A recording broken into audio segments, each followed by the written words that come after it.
Ada dua perintah Allah di sini terhadap orang-orang yang menyakiti kita dan keluarga kita dengan lisan mereka. Pertama, wasbir ala ma yaqulun, bersabarlah terhadap ucapan mereka. Maksudnya jangan balas ucapan mereka dengan keburukan yang sama. Itu artinya sabar. Mbak siapa tadi namanya? Mbak Ida sudah melakukan itu, tidak membalas dengan keburukan. Insya Allah itu bagian dari kesabaran Mbak Ida. Apalagi ibunya, Masya Allah ini perempuan yang sabirah, perempuan yang sabar banget. Dan pasti ini perempuan istimewa, walaupun orang gak melihatnya. Kan keistimewaan seseorang gak dilihat dari ilmu aja, tapi dari amalan-amalan rahasianya, termasuk kesabarannya. Ibunya Mbak Ida itu orang hebat loh, orang istimewa loh, karena beliau sabar sekali. Dan Allah bilang di surat Al-Baqarah 155, wabasyiris sabirin, sampaikan berita-berita gembira kepada orang yang sabar. Itu yang pertama. Yang kedua, wahjurhum, tinggalkan mereka.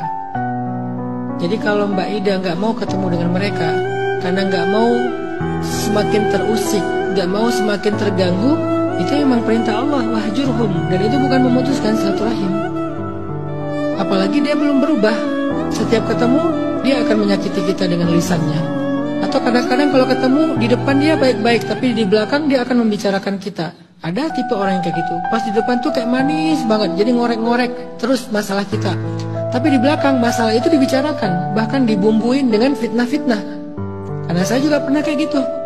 Di depan saya tuh kayak bagus banget ngomongnya, baik banget, kayak orangnya tuh respect banget sama saya.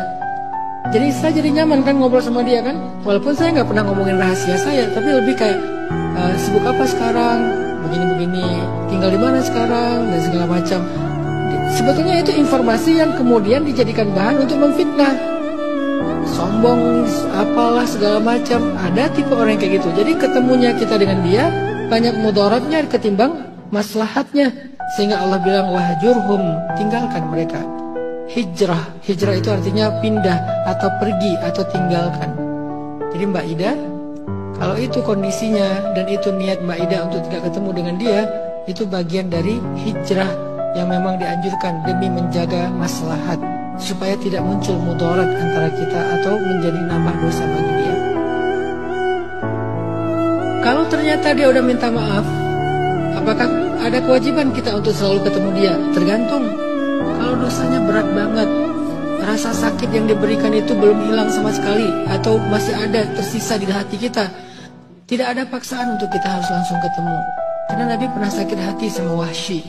Karena kesalahan yang fatal, Wahsy pernah membunuh Hamzah.